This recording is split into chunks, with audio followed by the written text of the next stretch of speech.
And here we go. Sports! I listen to you guys all the time. It's awesome. I'm in the mood for one of your classic anecdotes. Give yourselves a round of applause. All right, that's enough. Hey guys, there is someone I want you to meet. Dave Hooker Show with Caleb Calhoun on Off the Hook Sports. Represented by T. Scott Jones, banksandjones.com, Tennessee's trial attorney from the Lincoln Studio. East Tennessee's #1 volume and customer service dealer. Ted Russell Ford and TedRussellLincoln.net. We're all part of the same thing here. Now to the Dave Hooker Show on Off the Hook Sports. Oh, news out of Oklahoma that could affect the Vols. We will get into that as there are changes in their athletic department. Very well could put John Heupel in play at some point. Why? Because it may mean the end of Mr. Stoops. But it is the end of Joe Castiglione, the athletic director at the University of Oklahoma. You wonder if those ties that were severed maybe are able to be repaired if Oklahoma never needs a coach. Getting way ahead of the game, we're going to discuss that. It's today's tough question. Also, Mr. Aguilar, Joey Aguilar, let me ask you where he ranks among the SEC quarterbacks, because it feels like to me a lot of people got super excited about him and now maybe are cooling a little bit. And it's nothing we've seen. It's just the realization that, let's be frank with this for a second, he was at UCLA and he got replaced by Nico. So the trade certainly looks one-sided from the surface. All right. This day in Tennessee sports history brought to you by Sports Treasures. David Cutcliffe, I want to discuss him for a moment as he will be honored by a quarterback club in Alabama. Where would Tennessee football be if they hired David Cutcliffe instead of, I don't know, Derek Dooley, which they could have, but they didn't. All right. Bank on it, brought to you by Commercial Bank. Heather Dinich said something interesting. Greg Sankey, the SEC athletic director or SEC commissioner, will lose his mind if the Alabama Crimson Tide don't make the playoffs. Also, stat of the day brought to you by Newbrook Collision Center. And Lane Kiffin trolls Hugh Freeze. That never gets old. So welcome to the program. How are you, Caleb Calhoun? I'm doing amazing. How are you doing, Dave? Good. So you said this is T-shirt Tuesday, but you're wearing a sport coat, so you look more dressed up than usual, but you are wearing a T-shirt. Well, that's how T-shirt Tuesday was supposed to work. At a place I used to work, we did T-shirt Tuesday, but you tried to make it look like you were still dressy. So, you wear the T-shirt with the sport coat, and that's how it rolls. Unfortunately, I can't get my collar straight, but, we'll live with that. Yeah. I like to show off a little bit of my lower neck. I look really attractive. It's become much more common nowadays with the younger kids out there. Oh, what with the younger kids? Tell me. Have you noticed the female tattoos that are coming like on the collarbone and right Oh along? yeah. Mm-hmm. That's not even uncommon anymore. As a matter of fact, I may see more of those than not. All right, welcome to the program. The show, of course, is represented by Banks & Jones, Tennessee's trial attorney, banksandjones.com. We broadcast live from the Ted Russell Ford Lincoln Studios, East Tennessee's largest volume dealer, and dealing with a good thing that I want to touch base on a little bit later. UCLA media has reported that Joey was making really quick progress before Nico hit the portal. I'm not discounting. I'm just saying let's cool our jets just a little bit before we start naming him an all-SEC player. So let's get to today's tough question. It's brought to you by Banks & Jones, Tennessee's trial attorney, banksandjones.com. Here we go. Today's tough question. Today's tough question. Boom. You heard that. Now take it. The Dave Hooker Show with Caleb Calhoun. Represented by T. Scott Jones, banksandjones.com, Tennessee's trial attorney. From the Ted Russell Ford Lincoln Studio, East Tennessee's #1 volume and customer service dealer, Ted Russell Ford and TedRussellLincoln.net. Now to the Dave Hooker Show on Off the Hook Sports. Where does Mr. Aguilar rank among the other SEC quarterbacks? Caleb, we're going to go through several of the quarterbacks in the SEC. But first, just give me your impression. We both watched a lot of tape. Do you expect – I'll give you these options. And we'll discuss that in just a moment. And I think I've got things out of order. We're going to do, I've got things all out of order. Today's tough question. Let's just go ahead and reset that. We'll get to Joey Aguilar versus other quarterbacks. I apologize. All right. Tell me what's happening in Oklahoma. Mr. Castiglione, Joe Castiglione, has decided that he's done. He's retired. Why should Tennessee fans, Caleb, know who Joe Castiglione is? So for those who don't know, Joe Castiglione is the longest serving athletic director in college athletics right now. He has been athletic director at Oklahoma since 1998. Before that, he was athletic director at Missouri from 93 to 98. Ironically, athletic director at 2 Big 12 schools that became SEC schools. He was a big part of Missouri kind of taking a step forward before Gary Pinkel, but during that time period, I believe before Gary Pinkel, Larry Smith was their head coach, and he hired him. And then he went to Oklahoma, and 1 year in, first thing he does is hire Bob Stoops. He has pretty much been responsible for every bit of association Bob Stoops has with Oklahoma and has had since then. We have said for a long time that Josh Heupel would never go to Oklahoma as long as they had ties with Bob Stoops, because he's mad about how Bob Stoops scapegoated him in 2014. Well, with Joe Castiglione as the athletic director now retiring, and he will retire in 2026, Oklahoma will hire a new athletic director who in all likelihood has zero personal affinity or ties to Bob Stoops, and in all likelihood will want to get rid of Brent Venables to get his own guy in there. Well, who doesn't want to get rid of Brent Venables? I think probably his own family is okay with that. Listen, the Brent Venables thing's not going to work out. You and I agree on that? Oh, yeah. We're both 100% on that. It's not going to work out. Okay. Let me ask you this.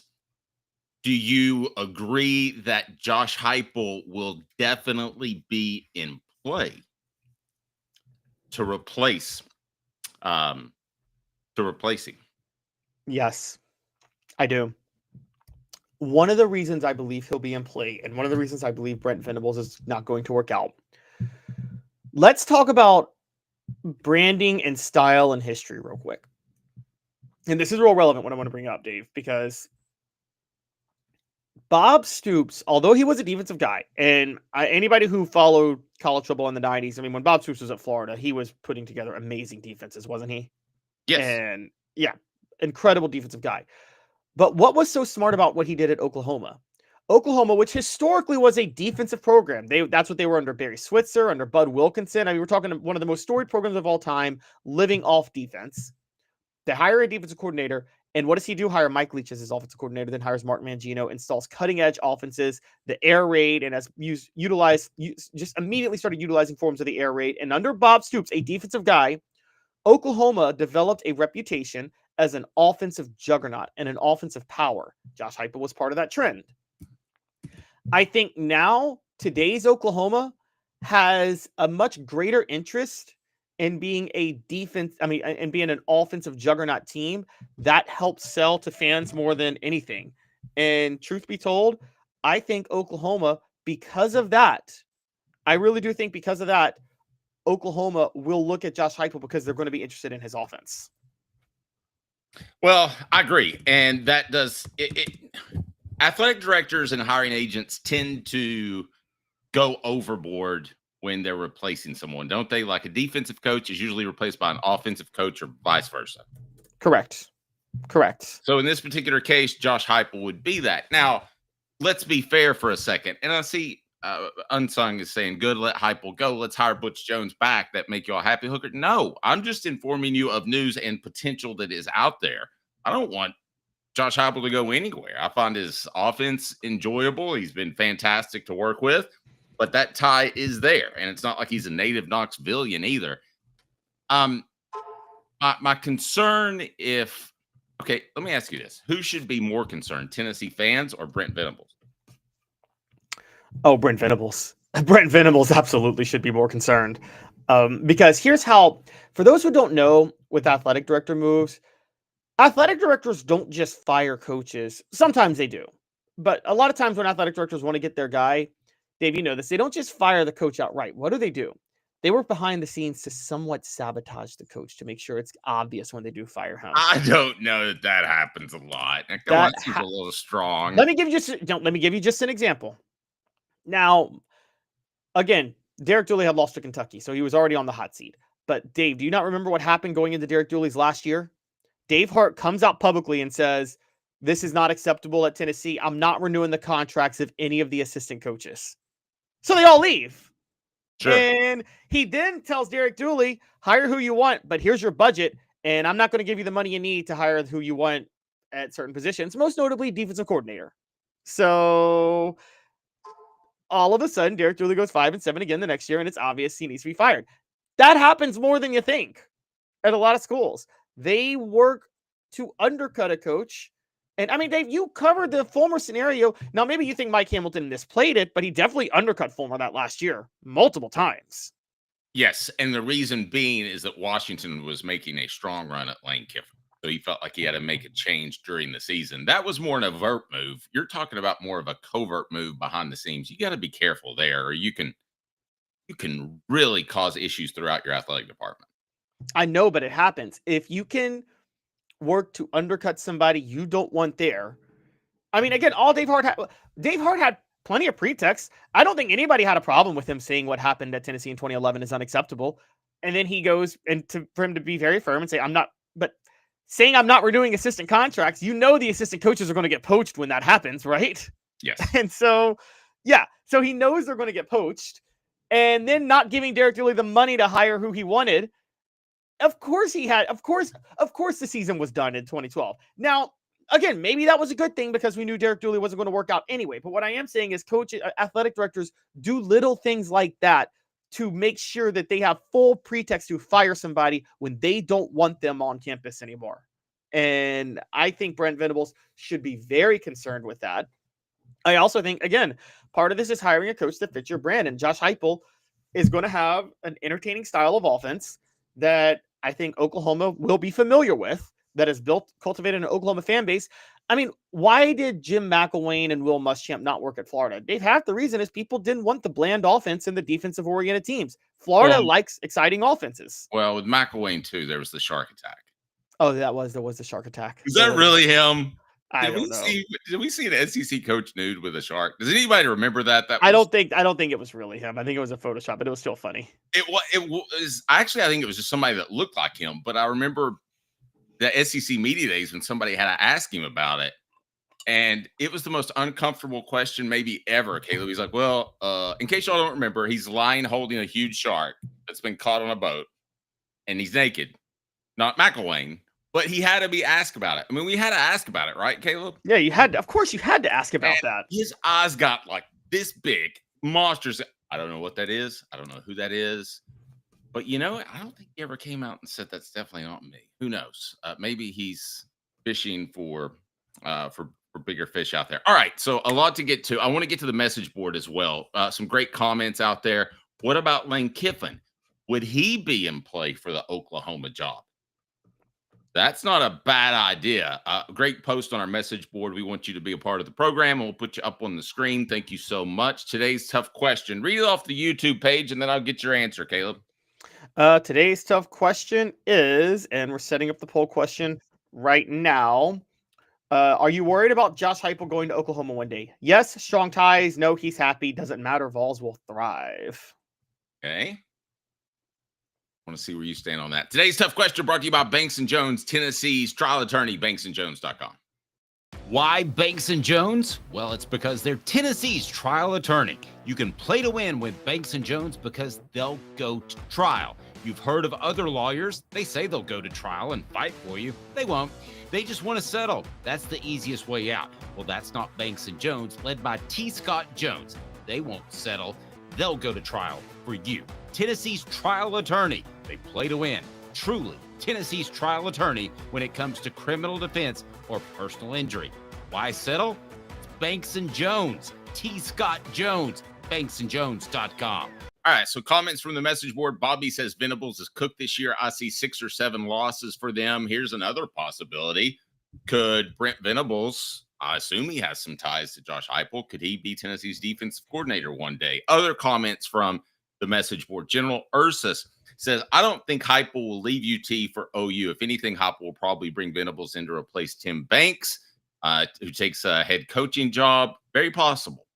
This comment, though, is really one that hit the nail on the head to me. Dylan says Heupel would be an idiot to pull up his roots here and start all over at OU, alma mater or not. I'm agreeing with that. And it leads me to today's tough question. I think Tennessee is at the point, and I know you have an affinity for Josh Heupel, and I appreciate that, and I respect that. And he's a likable guy. Seems like a good dude. But at the end of the day, let's think about Tennessee's entire athletic department, Caleb. It's just in better shape than it was after Lane Kiffin departed. If they had to go hire somebody right now, it wouldn't be a Dooley. It would be somebody way better. Tennessee has a lot to offer. It's like the spouse who's been left. I think that you have to take a look at Tennessee with the Riverfront project they have, Neyland Stadium, all the facilities. Caleb, I don't think Tennessee in my lifetime will ever be in the position they were when they had to hire Derek Dooley.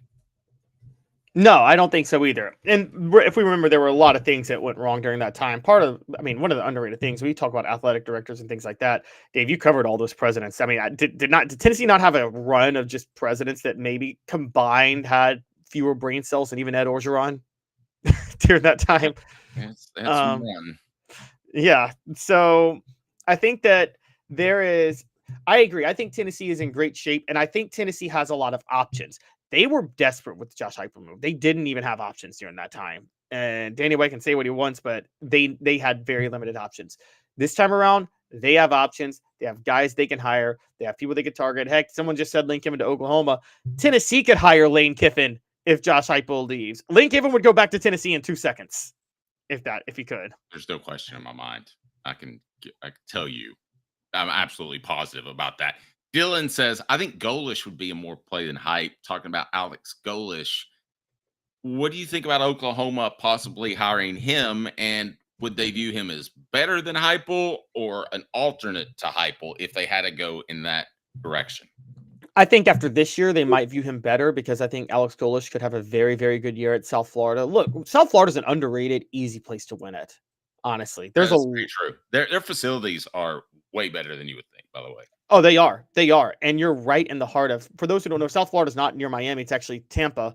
There's still a lot of talent. Makes no sense at all. I know, right? There's a lot of talent right in that area. I think it's like that I-10, right? That goes like west to east right there. Mm-hmm. That I-10 corridor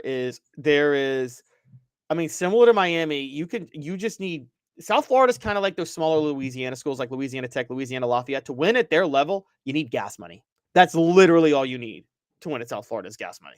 Nope. And I'm not going to argue with that. I think Tampa, there are a lot of similarities to Atlanta, other than there's not the natural adherence to the Georgia Bulldogs nearby. There's no team that just naturally plucks them out like Tennessee can do with Knoxville prospects. So I'm not ruling out whatsoever that South Florida will end up being a fantastic job. Whether or not it's Alex Golish or not, I don't know.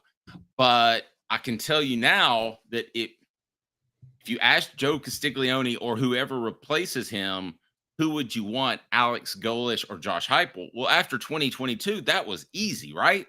Oh, definitely. 100%. It's a little bit more convoluted now.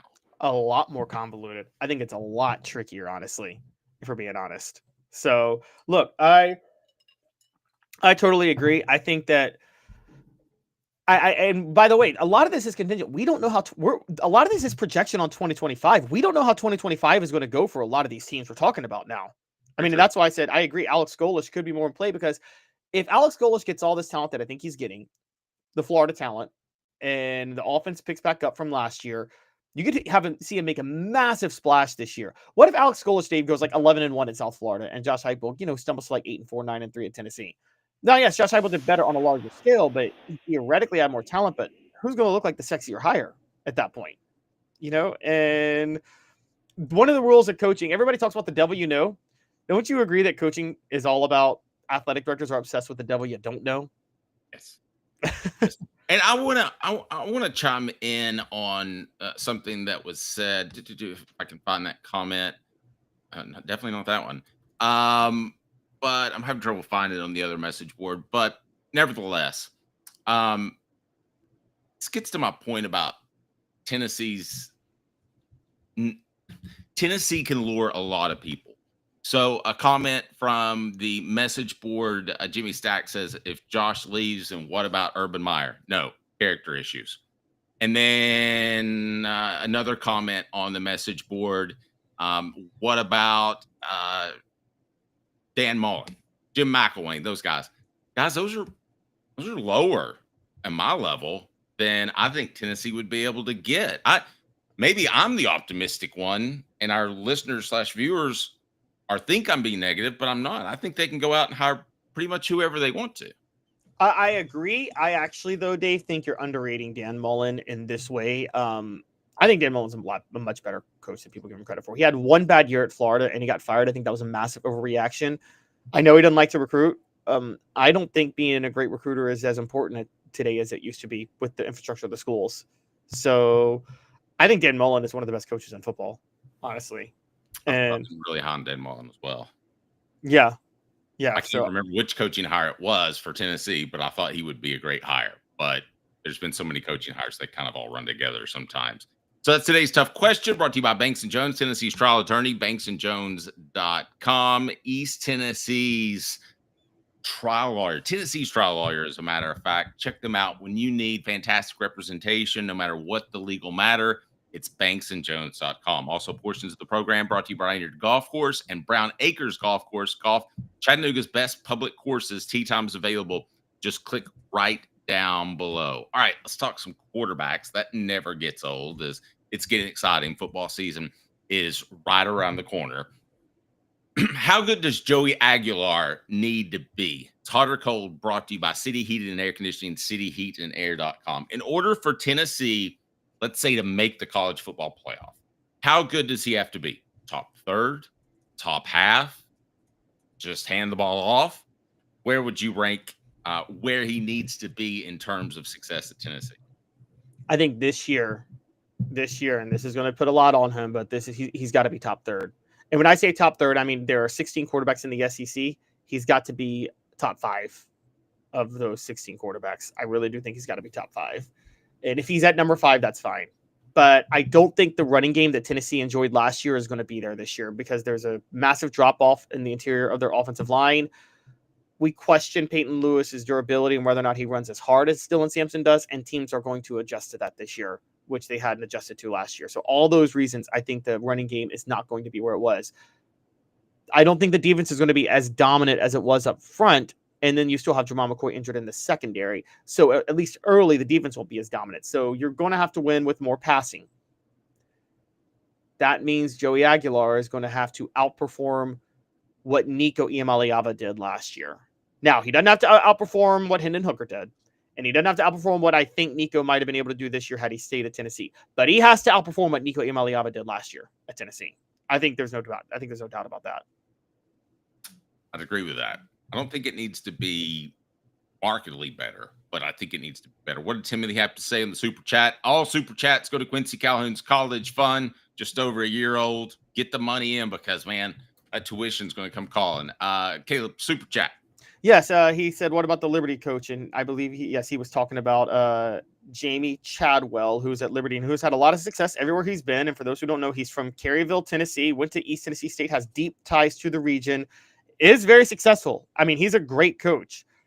The problem is Jamie Chadwell was at a lower level, I believe, was fired from Charleston Southern because of major NCAA violations, and they had to vacate a bunch of wins. I don't know if he was fired, but I know he left and they had to vacate a bunch of wins for a period of time. And then you just have to rule him out. You have to rule him out. If you believe in what I believe, that Tennessee can hire somebody they want, then you're crossed off the list. Yeah. Now, he wasn't fired, but it's just those sanctions came to light after he took the job at Coastal Carolina. But yeah, you absolutely have to rule him out. And so I think that I think with that in mind, given why Tennessee fired Jeremy Pruitt, there's just absolutely no way you can make the case for them to hire Jimmy Chadwell. They can't do that again. So Okay, let's get to these quarterbacks, and we're going to go through each quarterback in the SEC. Do we think Joey Aguilar will be better, same, nobody's really the same, or worse? Let's go ahead and get to Hot or Cold, brought to you by City Heating and Air Conditioning, cityheatandair.com. As we certainly appreciate them. They will take care of you, and know that integrity is an absolute when you call cityheatingandair.com. Where do you stand? Hot or cold? Brought to you by City Heating and Air Conditioning. Integrity matters. 50 years in East Tennessee. Cityheatandair.com. On Off the Hook Sports. All right, so let's go through some of these. Feels weird to already be talking about Arch Manning and a Manning at another school. By the way, I got a little tip that Peyton's son was in town. Do we need to discuss that at some point this week? I think that would be a good idea, because I think Tennessee fans would certainly appreciate that. And Peyton is one of those guys that's so loyal. I think he would almost make a bad decision to have allegiance to his school. But let's go with Arch Manning. Is Joey Aguilar going to be better or worse than Arch Manning? No, I mean, I can't see he's going to be better than Arch Manning. I think he's going to be worse. Maybe it's a little overreacting to have Arch Manning number one on this list, but everything I've heard about Arch Manning is you're combining Eli Manning's drop back ability with Archie Manning's mobility. And if he's got Peyton Manning's head, you literally crafted the greatest quarterback ever of all time in a lab, didn't you? Yeah, pretty much. And when he just runs, he just looks like an incredible athlete. Does he not? He does. He does. I mean, he looks like an insane athlete. Different from Peyton Manning. Maybe do a DNA check. No, I'm just kidding. All right, Garrett Nussmeier at LSU. Taking Aguilar or Nussmeier? Taking Nussmeier. I think I thought Nussmeier was going to be better than Jaden Daniels last year, but that was a little unfair for me to put those expectations on. I mean, Jaden Daniels won the Heisman, so I went a little bit extra doing that. But I think this year, with another year, he'll be better. All right, Lenoris Sellers. Yes, that's the guy. He'll be better than. He'll be better than Joey Aguilar too. Lenoris Sellers should be number one on this list. He was the best quarterback in the SEC last year down the stretch, bar none. Okay. A guy that you like more than I, at least that's what I've gleaned. DJ Lagway at Florida. No, because I'm not sure he's going to stay healthy. I think Aguilar will be better than Lagway because the best ability is availability, as they say, right, Dave? And I've never heard that before, but I like it. No one's ever said it. I think he will be better than DJ Lagway at Florida. Did you really just make that up? No, people say that. No, a bunch of Orioles fans said that, and I'm an Orioles fan. They say that about Cal Ripken and why he's a Hall of Famer. I'm like, Cal Ripken's in the Hall of Fame for a perfect attendance record. Kind of lame. I don't know. Pretty extended. Oh, he played every game. Oh my gosh. Like, was he good when he played every game? Like, in all fairness, to your point, there were a couple games where you probably would have been better taking some time off to be fresher later in the year. You have to make those decisions in baseball. And when it got to the point where that streak was so far, he didn't want to make those decisions. All right. Yeah. So Diego Pavia will be our next quarterback that we'll take a look at. Better or worse than Joey Aguilar? Hot or cold, brought to you by City Heating and Air Conditioning, cityheatandair.com. Hi, Mike Davis here with City Heating and Air, reminding you to always dare to compare. Our team provides quality local heating and air service, installation, and maintenance across East Tennessee. We use only the best equipment like American Standard Heating and Air Conditioning for your residential, new construction, or commercial needs. Honesty, dependability, and customer satisfaction have been the cornerstones of our business since 1961. City Heat and Air. Dare to compare. So let's get back to the list. We have John Mateer at Oklahoma. Oh, no, we got to get Diego Pavia first. Oh, let's get Pavia. Sorry, go ahead. Diego Pavia, I think, may actually be a better pro prospect than Aguilar. I would probably take him as a quarterback, but in terms of production, he won't produce the way Aguilar will this year. And he's at Vanderbilt. So I think Aguilar will produce better. So Aguilar will be ranked higher. Well, I think it's quite possible that the two quarterbacks have very similar seasons in different ways. Don't think Vanderbilt is overly stocked with offensive talent. I don't think Tennessee is either. I think, however, though, Tennessee has a better coach as an offensive mind, but Vanderbilt might have a slightly better quarterback. So go ahead and get into that. We'll make it a poll question on the YouTube page there. We can do that. So we'll continue down the list of SEC quarterbacks. Where will Joey Aguilar rank? Taylor Green at Arkansas. Surely he's better than Taylor Green. Let's see. Taylor Green. Yeah, Taylor Green in Arkansas. He's obviously better. Yes, he'll be better than Taylor Green. And he'll be better than John Mateer in Oklahoma. Okay. All right. Marcel Reed, Texas A&M. He'll be better than Marcel Reed. Okay. Gunnar Stockton, Georgia. 100% he'll be better than Gunnar Stockton. I saw enough to never believe in Gunnar Stockton last year in the college football playoff. Ty Simpson, Alabama. I'm going to give you all the quarterbacks after I get done quizzing Caleb that I think will be better than Joey Aguilar and where he ranks. But let's get to Ty Simpson at Alabama. All right, you guys are going to hate me for this, but I think Ty Simpson's the most underrated quarterback on this list. Yeah, I've heard a lot of good things about Ty. I have to, and he is the perfect fit for Kalen DeBoer's system, guys. I don't think we understand. Kalen DeBoer was literally coaching with one hand behind his back last year with Jalen Milroe. Ty Simpson, I'm sorry. I am so high on Ty Simpson this year that I got to take Ty Simpson over Joey Aguilar. That's hot. All right. Jackson Arnold. I'm going to go ahead and run them down. Auburn's Jackson Arnold. Ole Miss's Austin Simmons. Blake Shapen, Mississippi State. Zach Calzada, Kentucky. Bo Pribula at Missouri. Who would you take over Joey Aguilar, or would he rank in front of all those? He'd rank in front of all those. The two closest would be Austin Simmons and Blake Shapen, because I believe in the coaches and Lane Kiffin and Jeff Levy. I think they could get the most out of those two guys, but I think that Joey Aguilar is going to be better than all of them, particularly just because of his experience. Here are the quarterbacks I like. Feel free to pick it apart if you would like. You have to take Arch Manning, Garrett Nussmeier, Lenore Sellers, who I think is a little bit overrated, but I'm taking Lenore Sellers at South Carolina for sure. DJ Lagway, to me, is a coin flip, partly because of the injury situation, but there's more there than that. I just think that Joey Aguilar will be in a better position. Also hearing great things about the interior of Tennessee's offensive line. Pass that along. All right, so that's about all. And Ty Simpson.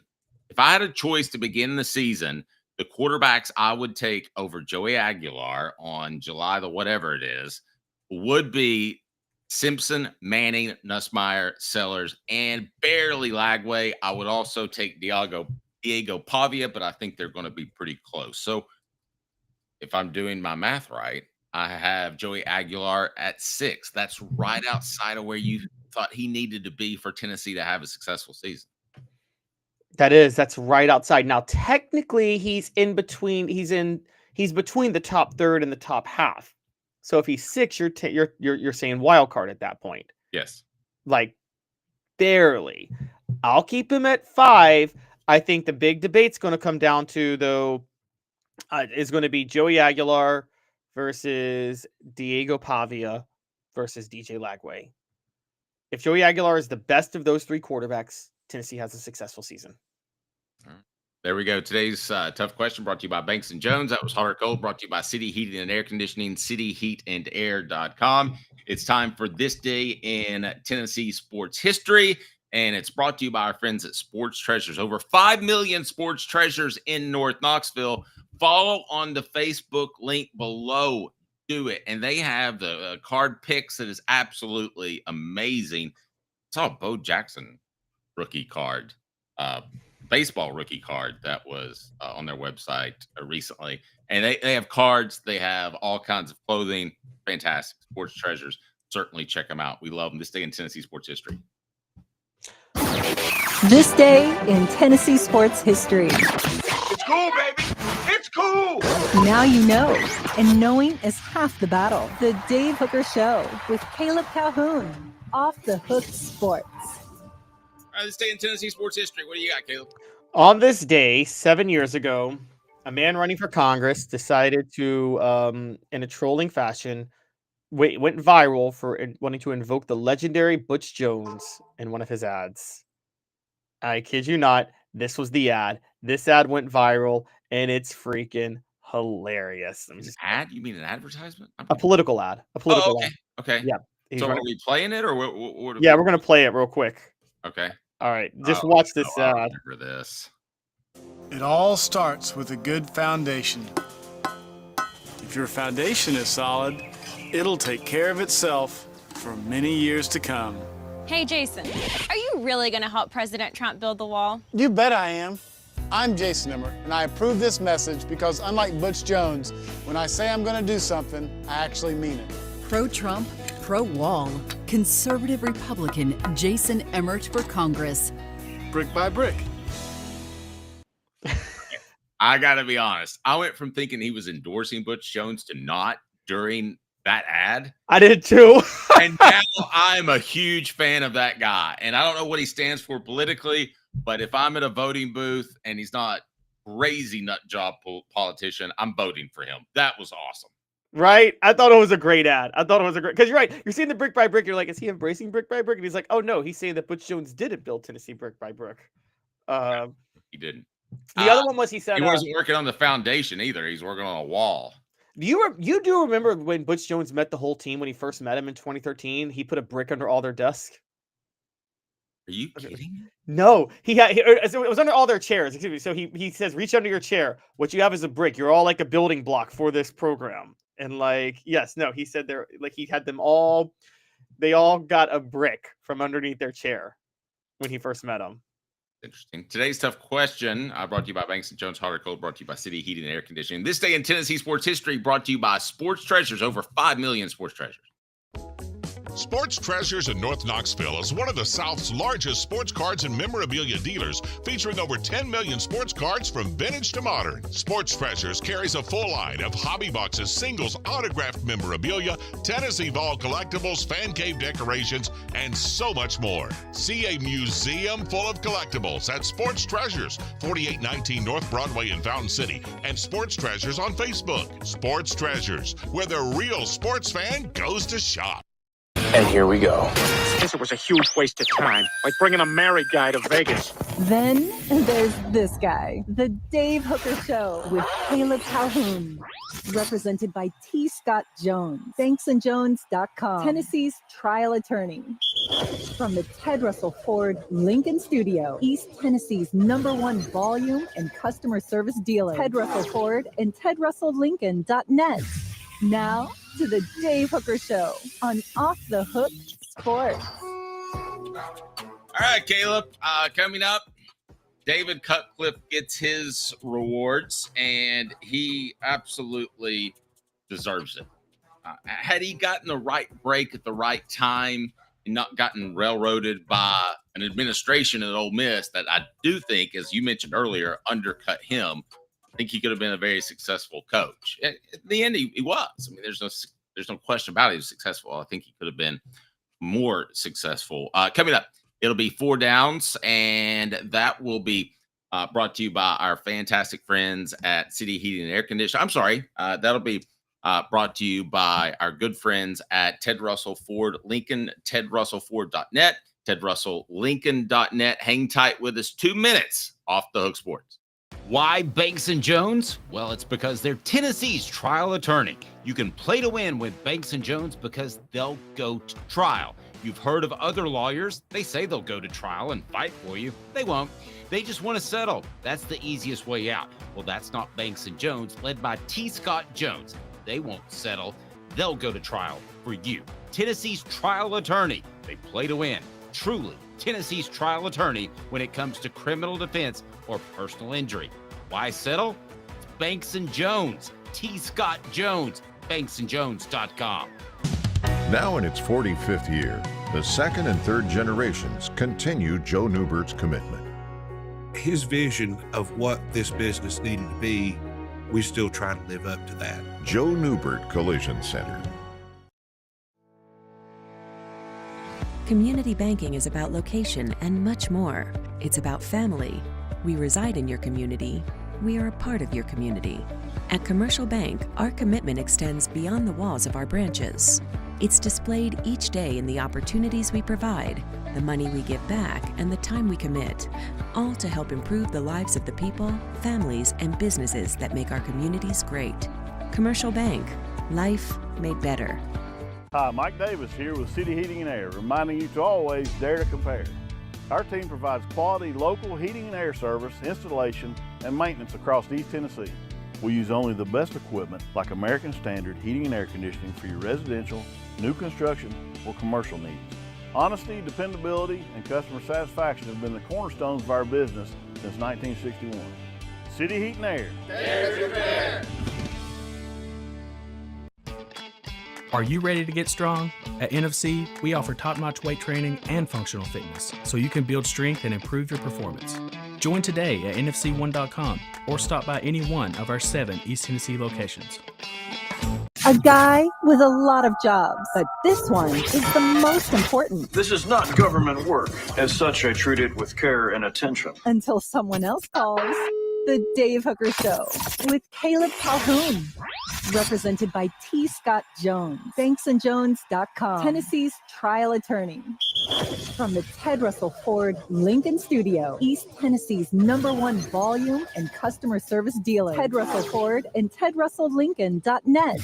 Now to the Dave Hooker Show on Off the Hook Sports. A couple of comments from the message board before we get to stat of the day, and also coming up, we'll talk about David Cutcliffe, what he could have meant to Tennessee if they would have called him instead of somebody else. Heather Dinich says she'll lose her mind if Alabama misses the playoffs. I like Heather Dinich a lot. I'm not so sure I agree with her there. First, some comments on the message board we want to get to. Timothy has a super chat that goes to Quincy Calhoun's college fund. What's Timothy have to say? Hit like and subscribe, please. Tennessee says, we said the same thing about Heupel. His only head coaching experiences at UCF. So what's the problem with Jamie Chat? Well, with us paying millions to players now, I don't see the problem. I mean, yes, you're right. Now, I guess you could point out the fact that Jamie Chat was like, whatever violations were there, he wouldn't have to deal with. But I still think Tennessee is, I mean, the truth be told, they are going to be spooked by it. There's just no denying it because of the fact that you just can't get around what you can't get around the issues that really plagued the program with so many different programs, teams that had so many different violations here in the 2010s. There was some serious PTSD. I mean, you had the Lane Kiffin hostess scandal that was a cloud over Derek Dooley's eyes. You had the Donnie Tyndall scandal. You had the sexual assault lawsuit. I mean, you had and then of course you had the Jeremy Pruitt scandal at the end. You had so many different things that, Dave, I don't know where you land, but I don't think you can hire. I don't care what the rules are. If you're Tennessee, given what you dealt with, you can't hire anybody that had issues like that, right? Well, and at the end of the day, cheating's cheating. Isn't that integrity? I mean, yes, it is. I mean, if I steal something from you and the next day you say you can have it, still stole it the day before. Another comment on the message board that I wanted to get to. I'm going to combine this question with one that was floating around in my head, some things I wanted to share. I've heard great things about Sam Pendleton and Wendell Moe on the interior of the offensive line. So I think Tennessee will be better at guard than I thought previously. Blind Squirrel Sports says, Dave, are there any players you saw in limited action last year that you expect to make vast improvements next season? Now, those weren't in action last year, but I'm just telling you what I've heard. As far as players that I expect to be markedly better than last year, well, to me, it starts with Lance Hurd. The guy has all the physical ability and the size, and he had an ankle issue for the first month of the season. How can he not be markedly better? If he was a C- player at the beginning of the year, or even a D player, I think he'll be at least a B. You? Oh yeah, I totally think he'll be at least a B. I think that, and also let's not forget, like he kind of started to look like an A down the stretch. Am I crazy for saying that? Or no, you're not. No, and I'll take another guy that I'm hearing a lot of great things about, Peyton Lewis at running back. I know everybody wants Deshaun Bishop because he's local to be the #1 tailback. I'm not sure that's going to happen. Defensively, I think Jeremiah Thielander is going to be very good. I think Arian Carter is already very good and will take another step. And then I'll allow you to go ahead and praise Boo Carter for being able to play both sides of the ball and even sell concessions in Neyland Stadium. Oh, I mean, he probably could. He could probably like wear the concession thing and still run like a 4.3 40. I mean, he's amazing, isn't he? He loves Boo Carter. I think he will be markedly better. Caleb and I differ a little bit. I just don't think it'll be as much on offense. Any other comments? Go ahead and throw it on the message board. We'll get to your post as we move along here, as it's time for 4 downs. and it's brought to you by Ted Russell Ford and Ted Russell Lincoln on Kingston Pike and Parkside Drive, East Tennessee's largest volume dealer. So David Cutcliffe given an award by which quarterback club was it? Every city has one. The Monday Morning Quarterback Club, I believe, Monday right? Morning Quarterback Club. So he's honored for that. His legacy, how significant is it? I think it changed the course of the SEC. I mean, if David Cutcliffe's not at Tennessee, do they get Peyton Manning? Do they win a national championship because of the extended success? I know Manning didn't win it in 98. I understand that, but wrote a book about it. But I don't know where they are. I'm going to go ahead and change this up a little bit, if you don't mind. I'm going to make that first down because I want your take on that, and then we'll get a poll question out there. Cooper Mays here. Hit like and subscribe. Do it, Coop. Coop here. First down. Hey, does Tennessee win a national championship without David Cutcliffe? No. I mean, one, it's not even the extended success of Peyton Manning. Just look at T. Martin the year they won the national title. Cutcliffe was the offensive coordinator every game but the national title game that year. And Dave, you covered that team to a certain degree. Who's the one who changed the entire offense during the all season? That was Cutcliffe. Now, I'm not here to knock Fulmer as an offensive mind or anything like that, but did you ever see a better coordinator at adapting to his personnel than David Cutcliffe ever in your life? No, I really didn't, because there's a tendency to go with what you know. And he knew a passing offense, a very pro-style offense. People don't remember, but that was considered slightly ahead of its time at the time. And he went away from that and basically put handcuffs on his quarterback and wouldn't allow him to do certain things that everybody on the team thought he could do. But it ended up working out, and suddenly they're 13-0. Yeah, exactly. And what happens? He waits till Jamal Lewis goes down, and what happens? He turns the offense loose against Georgia. And I think David Cutcliffe handled that. I don't know an offensive coordinator in football who could have handled that transition better than David Cutcliffe. And they were kind of, for those who don't know, they were learning on the fly early that year. They dusted off their option playbook. For those who don't remember, they ran a couple of option plays. It didn't work. Turned out T. Martin wasn't really fluid enough of a runner to run the option the way they thought he could. So they pulled it back, and he didn't really run it again by week 4.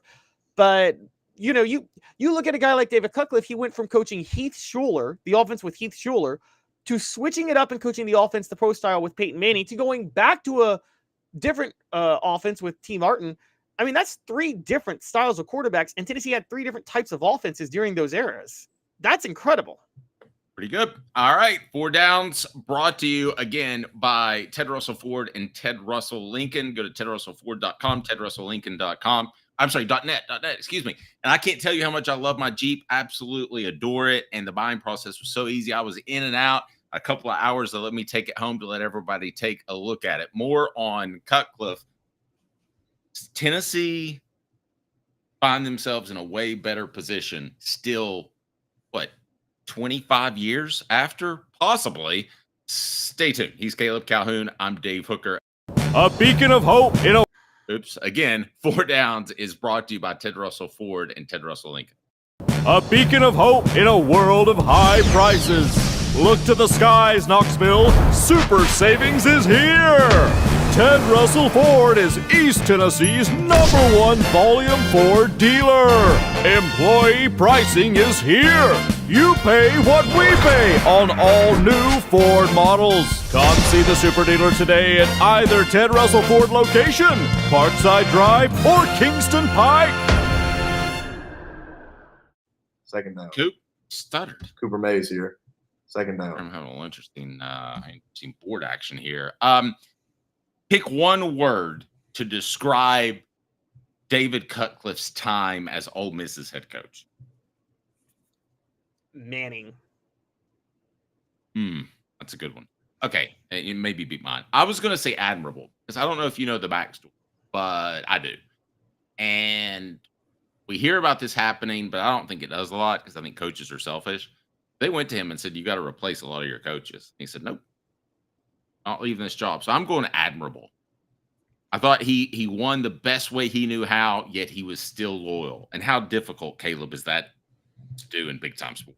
Incredibly difficult. And I remember that 2004 Ole Miss team because if I remember correctly, that was when they had that was the first year after Eli. So let's first talk about what Ole Miss did, because a lot of people, there's no proof of this. I've just said this is my speculation the entire time, and I'm never going to change from this. Peyton Manning graduates in 97. You and I both know, yes, Chris Sims is there, but like Tennessee is recruiting Eli Manning heavily, are they not? Yes. The narrative is Eli Manning decided to follow in his father's footsteps at Ole Miss. But Ole Miss went and hired David Cutcliffe. But let's remember when they hired David Cutcliffe now. They hired him after the SEC title game, before the bowl game. They had him take over immediately. Why did they do that? Because signing day was right around the corner, and they needed to ink Eli. And they did that they hired David Cutcliffe for one reason, to make sure Eli Manning did not get out of Oxford. They fire him the year after Eli graduates. I mean, I'm sorry, but Ole Miss went for him to get Eli. And that year, by the way, after Eli graduated, Cutcliffe had 3 quarterbacks, Ethan Flatt, Michael Spurlock, and Robert Lane. None of them were good that year, but I mean, they all showed, Dave, I'm sure you saw, they all showed potential. And once Cutcliffe was able to settle on one of them, he had a down year in 2004, but I'm sure he would have had that thing rolling again in 2005 had they stuck with him. No question in my mind. Yeah, and he turned Duke into a winner. That leads us to 4th down. All SEC. Well, wait, we need 3rd down. Oh, did we miss 3rd down? Tennessee Center Cooper Mays here. 3rd down. Okay, go for 3rd down. I think 3rd down of Cutcliffe, and what props him up is his quarterback legacy, and by extension, his Manning legacy. And for those who don't know, to do success. Don't discount the do. Oh well, we're getting there. You're calling our 4th down play on 3rd down. But yeah, I was gonna say that. Punted. I'm sorry. I should have punted. Go ahead. But yes, I think Cutcliffe. Let's not forget this, guys. There's only one coach I think Peyton Manning ever really respected offensively from his college to NFL years that he really listened to, and it was David Cutcliffe. I mean, you've pointed out, I don't even think he really listened to Tom Moore. Do you, the Colts offensive coordinator, that much? I think they're pretty much equal. Just one happened to wear a uniform and a jersey. That's probably true. You're right. They were equals. David Cutcliffe Peyton Manning did not see Cutcliffe as an equal. He saw Cutcliffe as a coach. And I think, for those who don't remember, when Peyton Manning had his nerve damage where he couldn't throw for a year and he missed 2011, he had David Cutcliffe come and coach him how to rethrow and rework his footwork. He asked David Cutcliffe, because for those who don't know, Peyton Manning had to rework his mechanics because he couldn't throw the way he used to be able to throw. He had David Cutcliffe figure out the best way to do that. Have I ever told you how bad Peyton's injury was? How bad? I visited with a close family friend of the Mannings, and he came and told me, it was at a nightclub somewhere in Knoxville. I was meeting somebody, I can't remember why. And he came up and he said to me, I'm just going to tell you, Peyton's not playing it again. This was the year before he took the year off. I said, really? I said, that's pretty much breaking news. He goes, I was just visiting them, and I shook his hand, and he couldn't even squeeze my hand. And it was very similar to Cooper's injury with the neck issue. They were really worried it was something more. Now, Peyton, what I was told, went and got stem cell therapy, which is commonplace nowadays, but kind of looked down upon back then. But that's how far he came back. He couldn't even hold a football, much less throw a football. I've heard that too. That's incredible. Incredible comeback. And he was with he worked with, again, he went to, you guys can look it up, like there's video of it. David Cutcliffe, Peyton basically was like, I got to relearn how to throw the ball, and I need to rework my mechanics, and asked Cutcliffe to come rework his mechanics. And Cutcliffe looked at him and was like, and Cutcliffe tells a story a little better than I do, but he basically was like, it was worse than I thought the way Peyton was throwing. We had to rework everything. And by the way, and then just beyond those two, David Cutcliffe Andy Kelly's the greatest arena football quarterback ever. Okay. And Cutcliffe coached him. Heath Schuler went to Congress. Cutcliffe coached him. Andy Kelly, if he'd have gotten the right position, would have been a successful NFL. I believe so. I think you're probably right. T. Martin was a national champion. We talked about Eli. Eli's a 2-time Super Bowl champion. Obviously Peyton is the best of all of them. Daniel Jones enjoyed his career with the Giants in the NFL. Didn't enjoy his career, but Daniel Jones was in the NFL, is in the NFL. So, when you talk about this, you're thinking like David Cutcliffe has a track record of just quarterbacks galore having success. Yep. I hadn't really thought about it, but you're right. Basically, if you quarterback for David Cutcliffe, you were successful in life for some shape, form, or fashion. You're going to make it somewhere. Yeah, I mean, somehow Congress will take you, for the NFL won't. And by the way, Senator Cooper Mays here. 4th down. 4th down, obviously, we agree is a success at Duke. Okay, but I've got a different one. Okay. Okay, given what you know, would you rather have gone to Ole Miss that you grew up rooting for and live up to your dad's legacy, or go to Tennessee and win an SEC title? Me, I would rather go to Tennessee and win an SEC title, but I can't hate Eli for that decision. However, and this is a big one. If I'm a Manning, I'm going where David Cutcliffe is. If David Cutcliffe's at Ole Miss, I'm going there. If he's at Tennessee, I'm going there because I want to be developed by David Cutcliffe. Yeah, that's where I'm going, to David Cutcliffe or anybody that teaches the jab step. And they called it happy feet back in the day, but he taught Peyton Manning and Eli the jab step, which is resetting your feet during every read. Incredibly difficult to do. It made Peyton Manning into an elite quarterback. Eli had enough physical ability where I think he would have been pretty good anyway. But both the guys just, if not for that jab step, I know this sounds crazy. You might not know the Manning's name right now, other than Archie, who played for Ole Miss and who played for the Saints. I don't think that's an incredible reach. If they don't have the jab step, Eli Manning is maybe a Chad Pennington in the NFL, somebody like that. Peyton Manning is not going pro. He's not. And now Cutcliffe insists. David Cutcliffe has always insisted Peyton Manning is a better athlete than people ever gave him credit for. And I do believe that. Now here's the underrated part of this. We haven't even talked about, we need a 5th down because this might be the most impressive part of David Cutcliffe's legacy, which is Eric Ainge and that offense in 2006 after what it was in 2005. And you were covering that team firsthand, Dave. And I mean, Eric Ainge went from the most shattered confidence quarterback I had ever seen in 2005 to setting the record for completion percentage in 2006. And then in 2007, when Lucas Taylor was his go-to receiver, all due respect to Lucas Taylor, he's not a number 1 receiver. There's a blast from the past. Yeah. He turned Lucas Taylor. This is what David Cutcliffe turned Lucas Taylor into a 1,000-yard receiver. Can I just point that out, guys? That he turned Lucas Taylor into a 1,000-yard receiver with Eric Ainge as quarterback? Yes.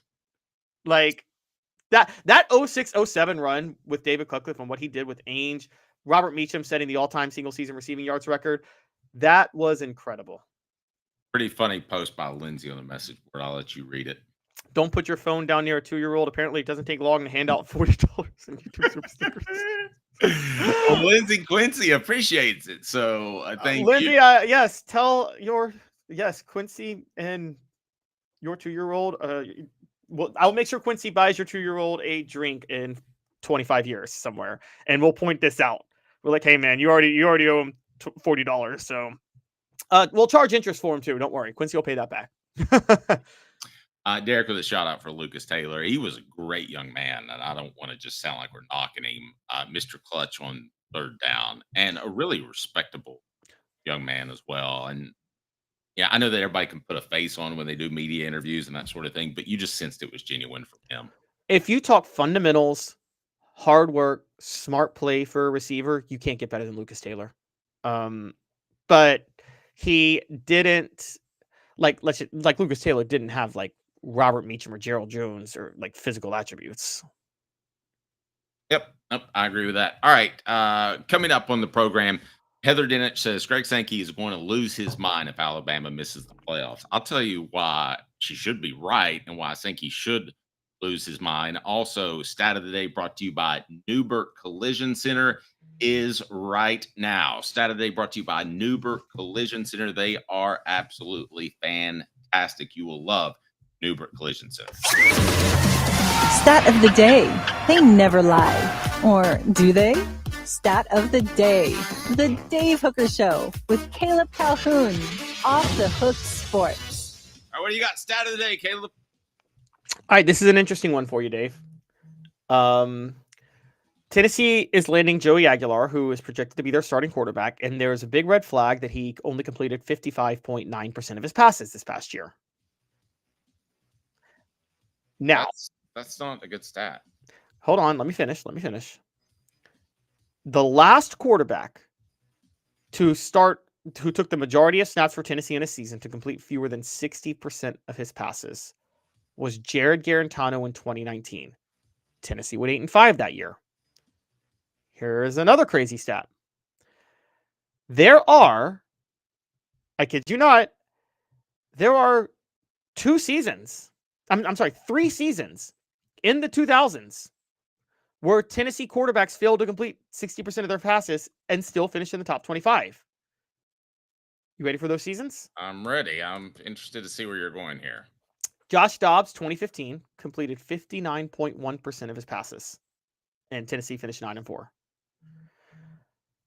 2004, all 3 quarterbacks, Brent Schaefer, Eric Ainge, and Rick Clausen, failed to complete 60% of their passes. Tennessee won the East that year, finished in the top 15. You covered that team. They went 10-3.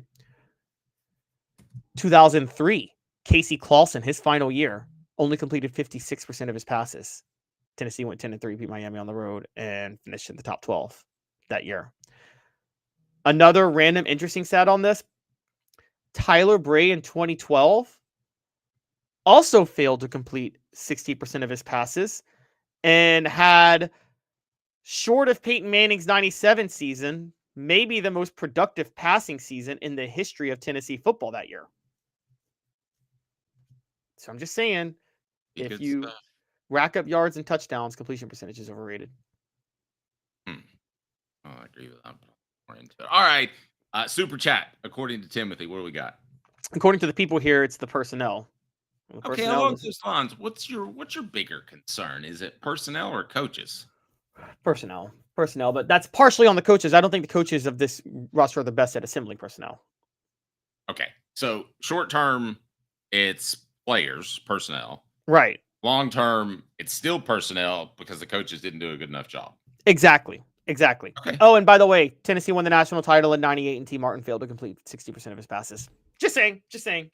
Well, I'm totally with Jam. I don't understand the DJ Lagway's love. Completed 59%, had the 69th ranked quarterback rating. People are saying he's Jesus. Well, praise has been a little bit strong. I haven't heard anybody say he's Jesus, but I'm waiting for it. The show represented by Banks & Jones, Tennessee's trial attorney, banksandjones.com. We broadcast from the Ted Russell Ford Lincoln Studios, tedrussellford.net, tedrusselllincoln.net. You were going to say, Caleb, did I interrupt you, sir? Well, I think the thing with DJ Lagway, we have to be fair, is the way he finished the season. I mean, starting from mid-October on, really starting from the loss to Tennessee. Coming after that, he was hurt the next 2 weeks with Kentucky and Georgia. And then he comes in November, and he plays incredible in the final 4 weeks of the year. Leads Florida upsets over LSU and Ole Miss. They win at Florida State. Now, I mean, Dave, you can tell me, I don't know, but should we not overreact to what a quarterback the previous year does in November? Can that be a little overrated, or can it be they maybe turned a corner and they'll be really good the next year? It depends. This is going to stick in some people's craw. Never understood that saying, but it's interesting to say. I think you can say that Nico was going to be markedly better this year. Why? Because the offensive tackles were healthier in November, and I thought they played better. And I mean, obviously they didn't play great at Ohio State, but played better towards the end of the season. So in that particular case, I would say based off a November that Nico, if you thought he was a C+ quarterback last year, he's a B. He would have been a B+ quarterback this year.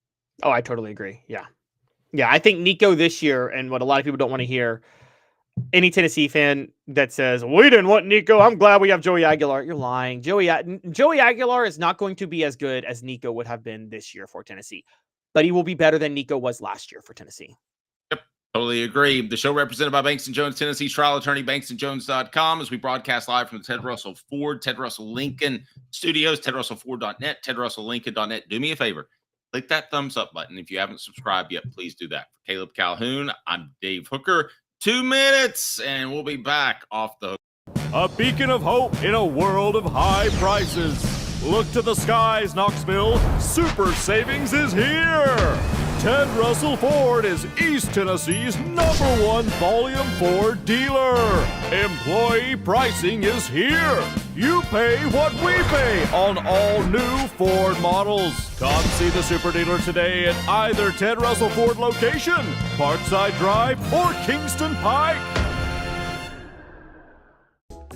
Sports Treasures in North Knoxville is one of the South's largest sports cards and memorabilia dealers, featuring over 10 million sports cards from vintage to modern. Sports Treasures carries a full line of hobby boxes, singles, autographed memorabilia, Tennessee Vol collectibles, fan cave decorations, and so much more. See a museum full of collectibles at Sports Treasures, 4819 North Broadway in Fountain City, and Sports Treasures on Facebook. Sports Treasures, where the real sports fan goes to shop. Community banking is about location and much more. It's about family. We reside in your community. We are a part of your community. At Commercial Bank, our commitment extends beyond the walls of our branches. It's displayed each day in the opportunities we provide, the money we give back, and the time we commit, all to help improve the lives of the people, families, and businesses that make our communities great. Commercial Bank, life made better. Now in its 45th year, the second and third generations continue Joe Newbert's commitment. His vision of what this business needed to be, we still try to live up to that. Joe Newbert Collision Center. Hi, Mike Davis here with City Heating and Air, reminding you to always dare to compare. Our team provides quality local heating and air service, installation, and maintenance across East Tennessee. We use only the best equipment like American Standard heating and air conditioning for your residential, new construction, or commercial needs. Honesty, dependability, and customer satisfaction have been the cornerstones of our business since 1961. City Heat and Air. Dare to compare. A guy with a lot of jobs, but this one is the most important. This is not government work. As such, I treat it with care and attention. Until someone else calls.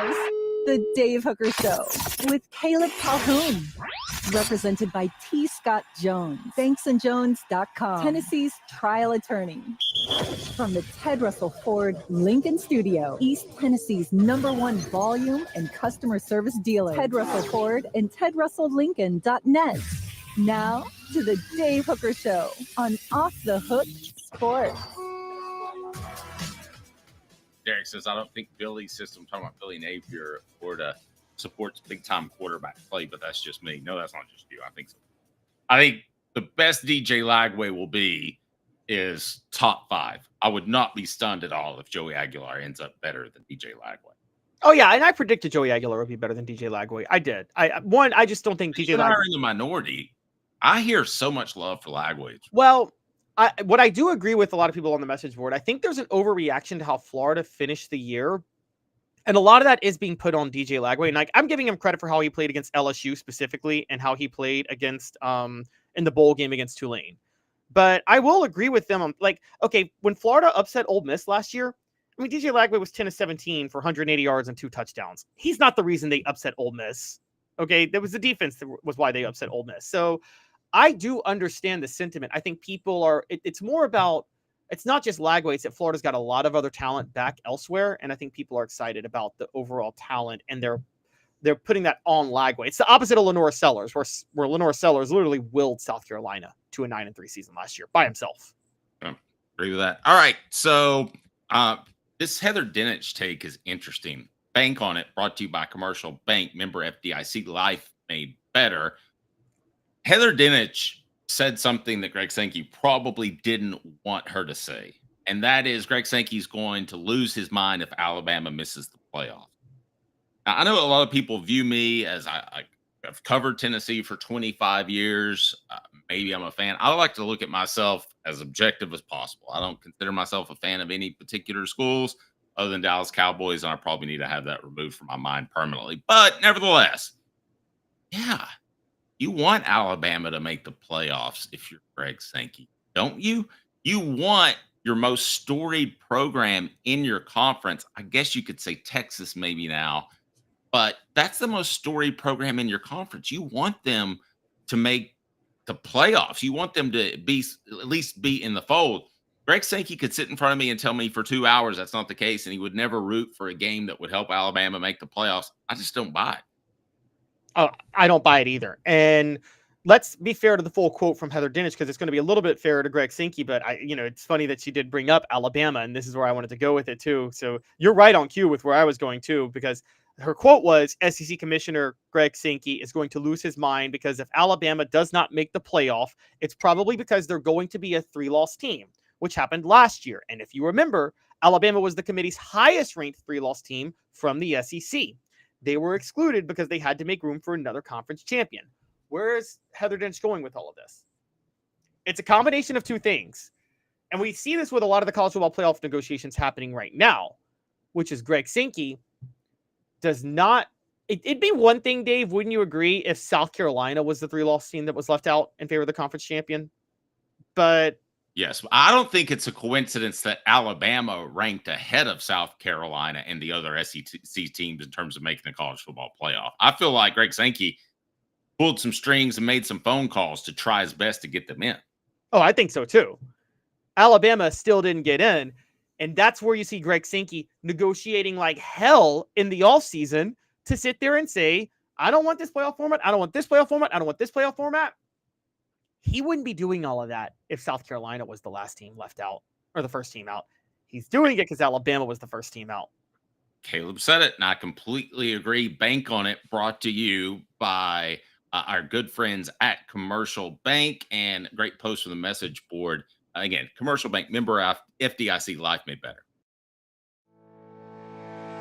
Commercial Bank is your neighborhood bank. What makes us different from other banks? We understand that every customer has unique opportunities, challenges, and financial concerns. We don't expect you to fit into the same box as the next person or business. Whether it's purchasing a home, saving for your child's future, or planning for your next vacation, we're with you every step of the way to navigate life's big decisions. Commercial Bank. Life made better. All right, so this comment from the message board, fun fact, Tennessee has beaten Alabama more than any other team in the SEC. That's in football. In basketball, do you know they'd beaten Kentucky more than any other team in the SEC? Yes, I didn't know that, actually. Oh, why are you taking away my stat of the day? Sorry. It's very hurtful. All right, so stat of the day brought to you earlier by Newbrook Collision Center. That was mine. I did my absolute best.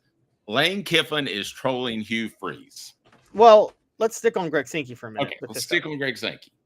Yeah, in Alabama, because look, I think let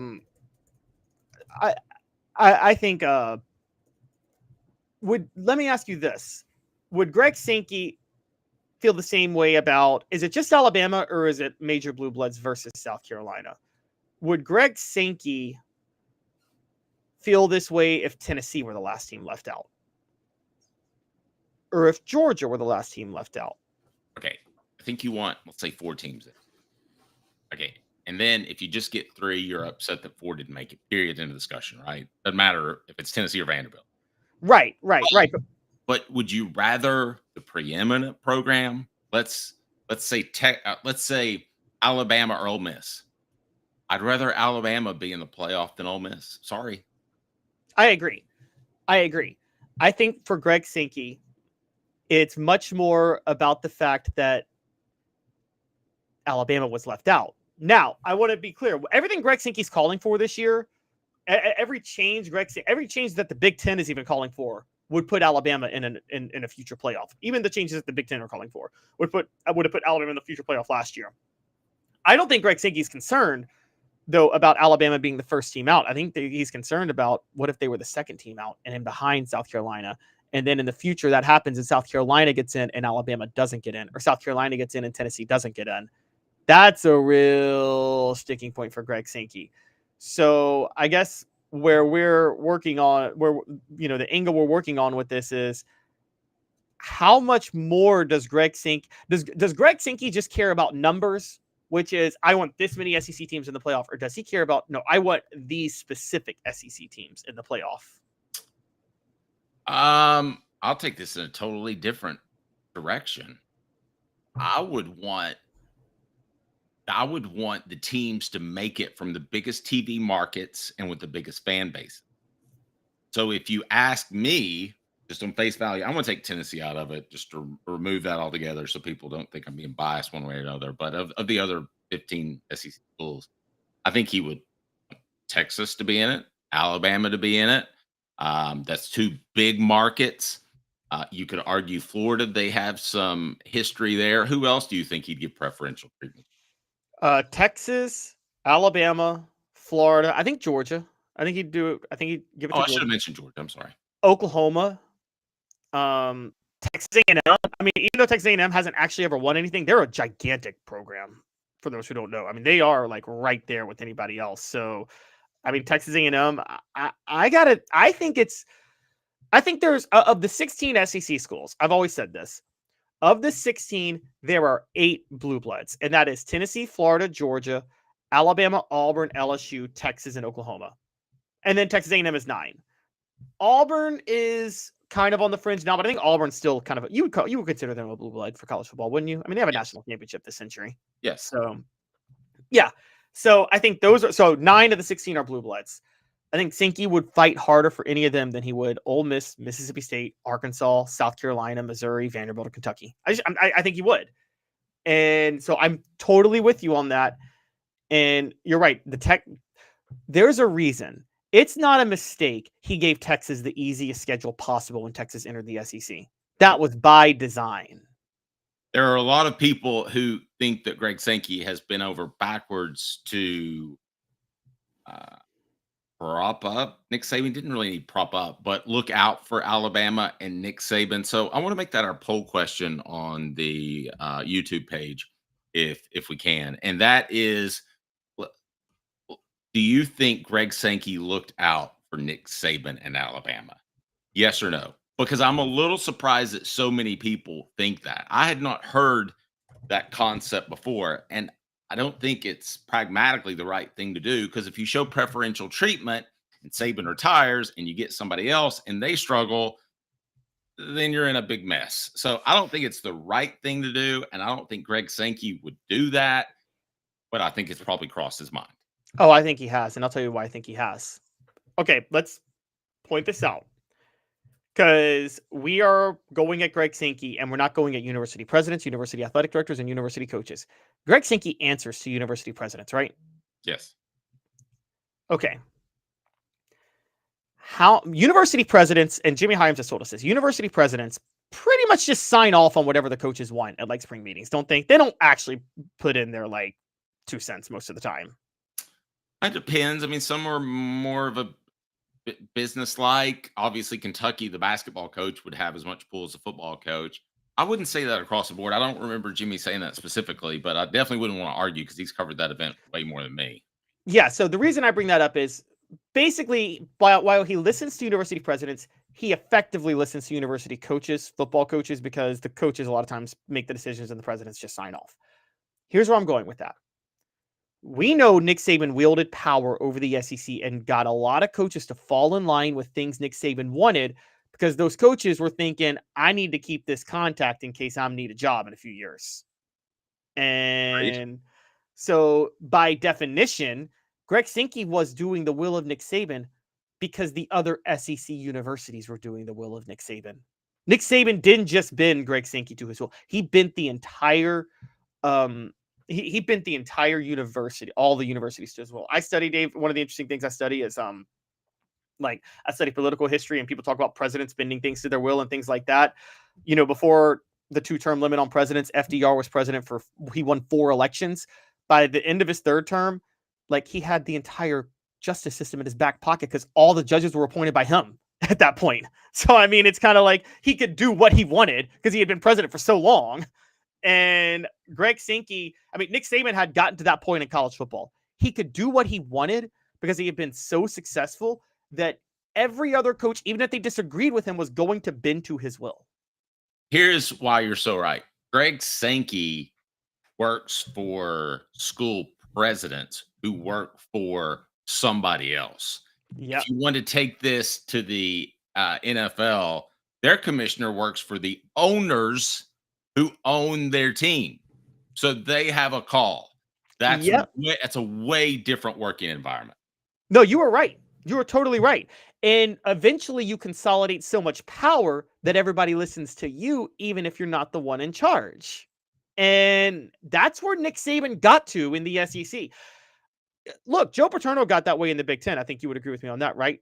to at a certain level. I mean, Joe Paterno got to that way in college football. College football listened to Joe Paterno for a while because he wielded so much power.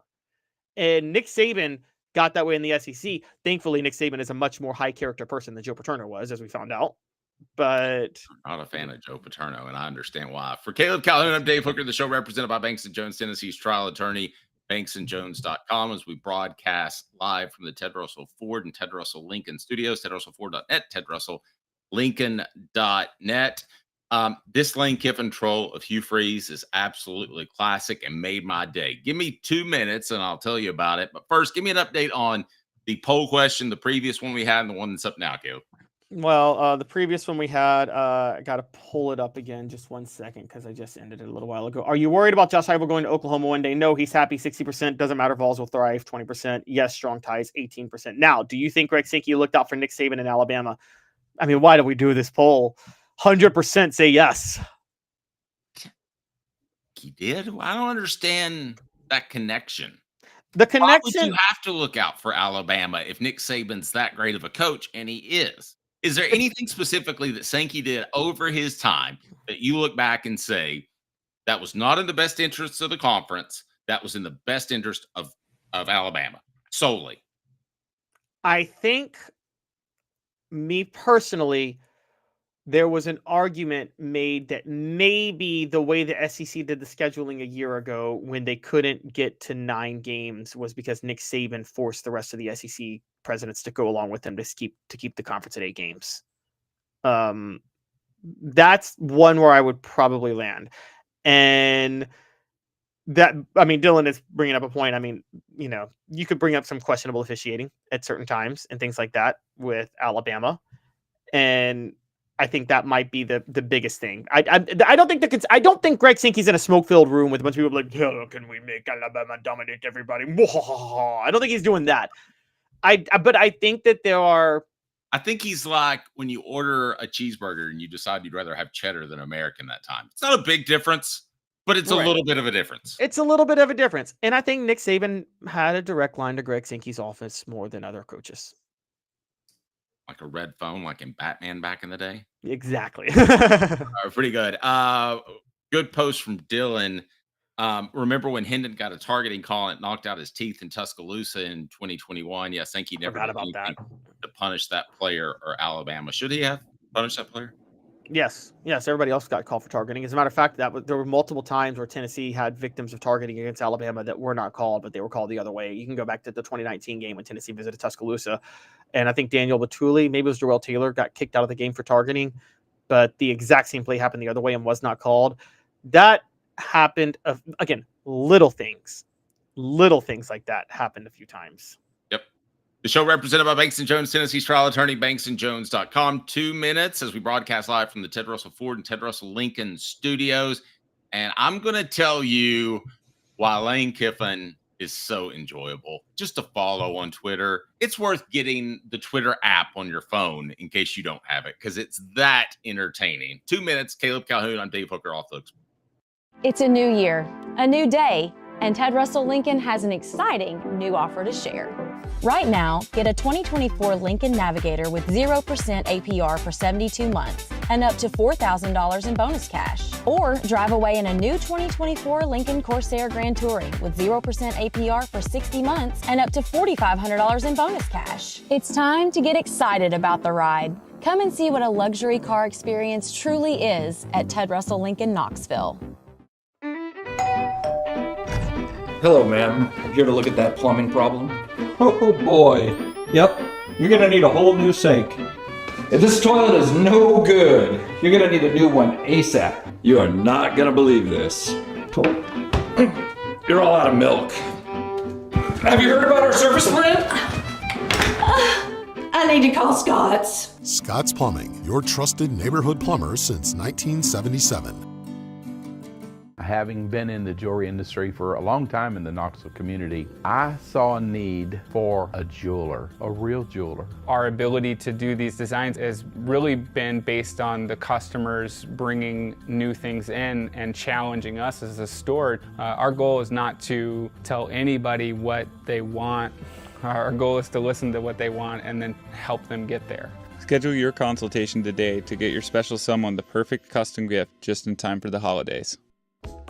Sports Treasures in North Knoxville is one of the South's largest sports cards and memorabilia dealers, featuring over 10 million sports cards from vintage to modern. Sports Treasures carries a full line of hobby boxes, singles, autographed memorabilia, Tennessee Vol collectibles, fan cave decorations, and so much more. See a museum full of collectibles at Sports Treasures, 4819 North Broadway in Fountain City, and Sports Treasures on Facebook. Sports Treasures, where the real sports fan goes to shop. Ginger Power, the Dave Hooker Show with Caleb Calhoun.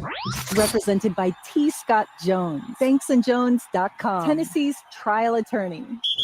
From the Ted Russell Ford Lincoln Studio, East Tennessee's #1 volume and customer service dealer. Ted Russell Ford and TedRussellLincoln.net. Now to the Dave Hooker Show on Off the Hook Sports. Do you like or love Lane Kiffin still being in the SEC? Oh, I love it. Are you kidding? I mean, I who love else would it. care about Ole Miss if Lane Kiffin wasn't there? Nobody would care about Ole Miss if Lane Kiffin wasn't there. No, I flat out love it. I think the golden age of SEC, the one magical year was 2009 when Lane was at Tennessee and Steve Spurrier was at Florida, because you had the two biggest personalities in the SEC, head coaching and the SEC at the same time. And I wish they could have crossed paths a lot more than they have. Okay, tell us about the trolling of Hugh Freeze. So, Hugh By the way, Freeze. it's really difficult to tag people on your Twitter post when you want to talk about Hugh Freeze, because I saw by just punching in his name, there were at least Hugh Freeze's hookers or Hugh Freeze's burner account of people having fake accounts, having some fun with him. So it's difficult, but it's up there. Feel free to follow, and maybe you can get a special on a Friday night. Go ahead. Oh my gosh. Okay, so basically, Hugh Freeze has been getting into a lot of trouble recently from Auburn fans because they have been struggling on the recruiting trail. They are at number 86 in the 247 Sports team recruiting rankings for 2026, which is dead last in the SEC. They have the worst recruiting class. At the same time, AL.com is reporting that Hugh Freeze logged nearly a dozen rounds of golf since in June. Nearly a dozen rounds, more than 4 other SEC coaches with public handicap records. So it's basic. Let me tell you, I have zero problem with that in the old system. But with the new early signing period, you need to be recruiting in the summer. You do. You absolutely need to be recruiting in the summer. And Lane Kiffin decided. So this week, Auburn, it's from my understanding, Hugh Freeze took part in, celebrated a Ryder Cup style win with Moores Mill Golf Club, where he's a member, over the weekend. And this happened as it came out that Auburn has just 7 verbal commitments for its 2026 recruiting class and picked up a new commitment from a 3-star tight end on the 4th of July. And that was all they got on 4th of July weekend, when people like Tennessee last week were getting 4 or 5 recruits at commits at a time. So Lane Kiffin decided to tweet on July the 6th to Hugh Freeze, tweeting about his Ryder Cup win. "Great job, coach. Game is on fire." That's a shot. That is a shot. That is a shot, right? And let's look at the motivation. Lane Kiffin would not take just a wild, out of the blue shot at Tennessee because he knows he left Tennessee. But Auburn passed on him for Hugh Freeze. So there is nobody in the SEC, including Hugh Freeze's extra current wife, that wants him to have less success in the SEC than Lane Kiffin. He wants him to go like 3-9, and Lane could potentially get that job, which is a much better job than Ole Miss. Oh, totally agree. And let's also point this out. Like, okay, Lane, as we know, is a very I know the dichotomy of this. Hugh Freeze, Southerner, very like religious Baptist type. You know what I'm talking about? Outwardly up front, the Jimmy Swaggart types, who just recently passed away, Jerry Falwell type person who, funny enough, he coached at Liberty. Lane Kiffin, a very secular California kid who probably has disdain for religious fundamentalism. Would you agree with that? Not religion, but religious fundamentalism. Well, yeah. Man, I hate to judge somebody's religion, but I mean, we all heard enough. It wasn't just one incident. It wasn't just the car wreck. It was.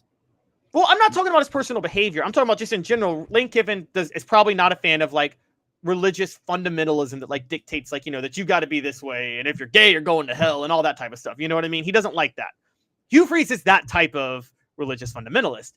So Lane Kiffin probably already has disdain for him because here's a guy like Hugh Freeze who throws his religious fundamentalism in your face when he's out here like banging prostitutes left and right. And so like it's the way a lot of sleeping with or seeing, but banging. There you go. It's the way a lot of people like myself feel about like TV evangelists who like they preach to you about how you need to live this moral life every day, and then you turn your back and they're caught picking up hookers in the back of their car. And here's why I don't have a problem with as much as Lane. I don't feel like he was ever preachy. No, Lane's not preachy. Okay. Hugh Freeze is. No, I'm saying Lane is a secular California kid. Oh, I got you. Okay. So those type of people, have a big problem with the preachy Southern Baptist Christians that tell you how you got to live your life because they find them, people like Lane find them to be hypocritical. And guess what? Hugh Freeze is wildly hypocritical. Bible verses every day. I do this, I do that. And you're the biggest snake in the history of coaching. You have a harem of prostitutes coming in and out your house, okay? And you're out here tweeting Bible verses and going to preachy schools like Liberty. And so I'm just thinking, Lane Kiffin and Hugh Freeze behave very similarly. It's just that Lane Kiffin is more of, I'm not here preaching morality to you, whereas Hugh Freeze is. And people like Lane have a very fundamental problem with that. It's basically like, remember this, Dave? Remember the Bill Clinton impeachment in 98 when Bill Clinton was getting impeached and all these family values people were like, oh, what he did was horrible. He cheated on his wife. And it turned out they were all having affairs too at the exact same time. So yeah, it's Lane Kiffin views Hugh Freeze as that. And so he has disdain for Hugh Freeze, the person probably too, just as much as he has disdain for Auburn for hiring Hugh Freeze over him. How old's Hugh Freeze? I don't know how Lane Kiffin is. Lane Kiffin's 51 because he's like a month younger than me. Yeah, Hugh Freeze is, Hugh Freeze is 55. Hugh Freeze is 55. I can't just say in terms of the rest of their lives, but in terms of the next decade, which coach wins more games? And it can be where he is, he gets another job somewhere else, he gets fired. I think that the latter would be the case with Freeze. The former would be the case with Kiffin. But whatever the case is, who do you think wins more games in the next 10 years? Dylan says, my dad graduated with Hugh Freeze in high school. Trust me, that's just the surface. I'm not going to go fully deep into it, but Dylan, I think you're from Memphis too, aren't you? Because I'm from Memphis and I know a lot about Hugh Freeze's time at Briarcrest. Yeah, that dude was a creep. I'll just say that. I'll just go that far. And we do need to point out with Lane, there were rumors of seeing women that he shouldn't see. But I don't recall any of them being close to minors or prostitutes. Yeah, I don't remember. Yeah, that's where I was going. Close to minors. You don't have to. You may not have to say close to with Hugh Freeze. I'm just going to say that. But yes, everything Lane Kiffin did, as far as we understand, was legal and consensual. And here's the other thing: Lane Kiffin wasn't a snake in the sense of to his players. I mean, have you ever heard of? Did you ever find Lane Kiffin to be a liar to his players? He's not the nicest guy, but he wasn't a liar, was he?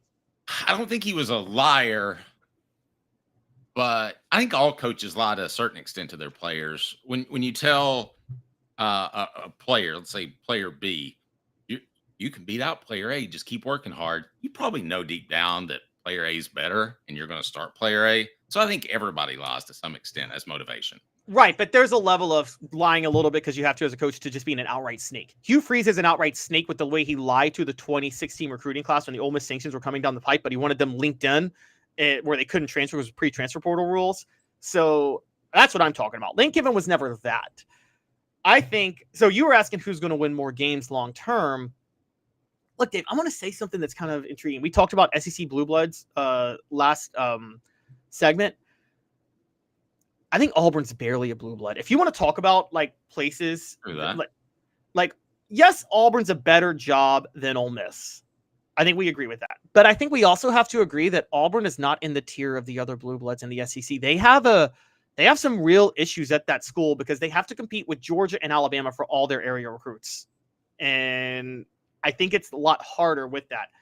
So when you take that into account, I think Lane Kiffin could win more games, because the other thing I've seen from Lane Kiffin, just on the field, I think there's a lot more respect for Lane Kiffin just because of the fact that Lane Kiffin's at least honest about being kind of a bit of a deviant, whereas Hugh Freeze is like, oh, I'm all forgiven now, and God has chosen me to lead this Auburn football program, and I'm doing the Lord's work. He's that type of guy. Of all your voices, your television evangelist has just become my favorite.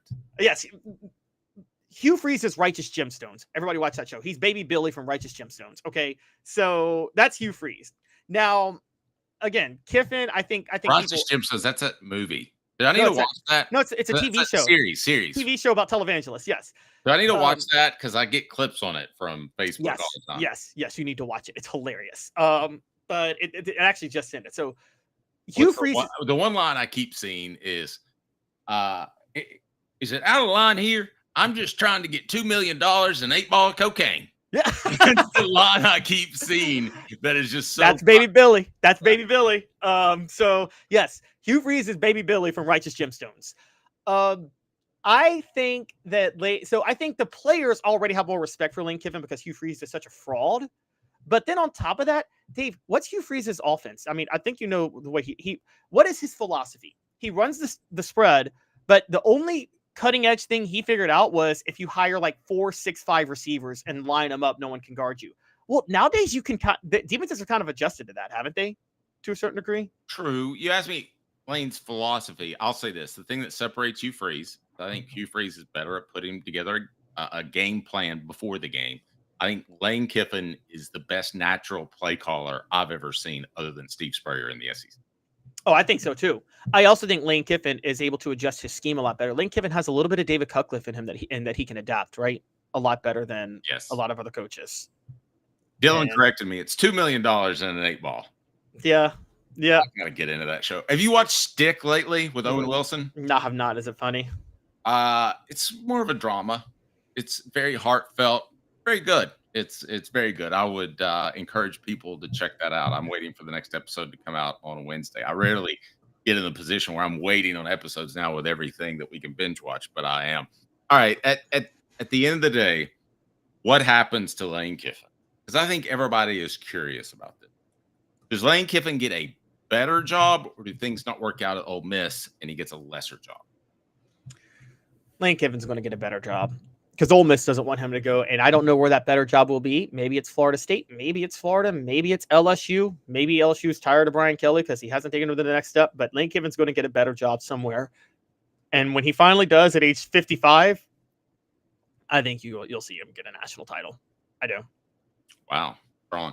Did I tell you that at SEC Media Days last year, I said something about his father passing away, and he just seemed more mature. I have trouble putting my finger completely on it, but that can change a lot of people. When your whole life's football and you learn from your dad, who's also your dad, there's a personal connection, a professional connection, and then he's gone. That can change a person. Lane Kiffin may be a different person than who we knew in 2009.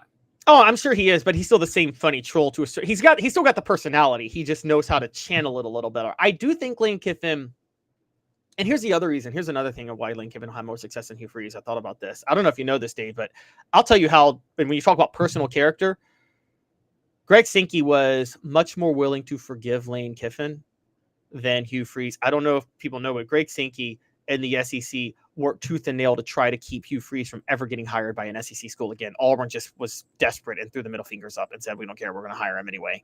But we know from the inside that this is one of the reasons Tennessee didn't go after Hugh Freeze. One, because Hugh Freeze had his own scandals, but Greg Sankey was wielding all the power he possibly had to try to keep Hugh Freeze out of the SEC for the rest of eternity. And he wasn't doing that with Lane Kiffin. What the H brought to you by Rick Terry and Rick Terry Jewelry Design. What the H was Lane thinking? What the H? Wow. I've never worked hard on anything. What a cool life. For real? The Dave Hooker Show with Caleb Calhoun. Represented by T. Scott Jones. BanksandJones.com. Tennessee's trial attorney. From the Ted Russell Ford Lincoln Studio, East Tennessee's #1 volume and customer service dealer. Ted Russell Ford and TedRussellLincoln.net. Now to the Dave Hooker Show on Off the Hook Sports. At some point, does Lane Kiffin need to mature to get a better job, or do you think he's ready right now? I realize we're trying to look inside his psyche, which is difficult. From people I talk to around the conference, around the region, think that yes, he's still fun, but he's not over the top party animal. There were some things happening in Knoxville that should have never happened. Your thoughts on Kiffin's future? Oh, I think Kiffin's future is bright because I also think there's some schools that'll look past it. But I do think he is mature enough to take certain jobs. Let's just put it out there. I don't think a school like Alabama is ever going to hire him, right? Alabama is they fired Mike Price, and I think they may have overreacted to firing Mike Price, honestly, back in the day. I mean, the story was funny, but Mike Price was a great offensive mind, and I would have loved to see that work in the SEC. That style. He had to fire him. He had a prostitute in his hotel room during a booster golf tournament. Hey man, sometimes you know how he got busted, right? Did you hear the official story? Oh, because she got mad at something, and so she ran up his tab, right? Yeah, she got mad that he left, and she called room service and said, "I'll take one of everything you have." So they had to bring. They called him, and he's on the golf course with boosters. Can you imagine getting that phone call? How do you step away from that conversation? Looks like you got a 4-footer there. I'm sure you can knock it in. I got to go take care of this prostitute in my hotel room. How does that conversation happen? He thought, and the crazy part is the only reason he said he thought he was going to get seconds that afternoon. I mean, he would have gotten away with it if he wasn't greedy and didn't want seconds. And it's funnier than the Petrino one to me, honestly, just because of that. Oh yeah, I mean, and you know that this is going way back in time. We had someone on that claimed that she was in that hotel room and she was next door. And I'm doing a radio show in Knoxville. She calls out of left field, and she sounded sincere. And I said, "I'm just curious, did you hear any Roll Tide?" And she goes, "Oh, I heard a lot of Roll Tide." Through the hotel wall. Do I know that it's true? No. Do I hope it's true? Yes, because it's hilarious. Yes, oh man, they need to make a movie on that. Can you imagine? Can you imagine how that conversation goes where Mike Price says, "If you don't mind, we're doing such and such, can you yell Roll Tide?" It's just real loud. The show represented by Banks and Jones, Tennessee's trial attorney, BanksandJones.com. Tennessee is so fortunate to have Banks and Jones and Ted Russell Ford, Ted Russell Lincoln. Go to TedRussellFord.net, TedRussellLincoln.net. That brings you the studio with Caleb Calhoun. I'm Dave Hooker. We'll see you at 10 a.m. each weekday. Dave Hooker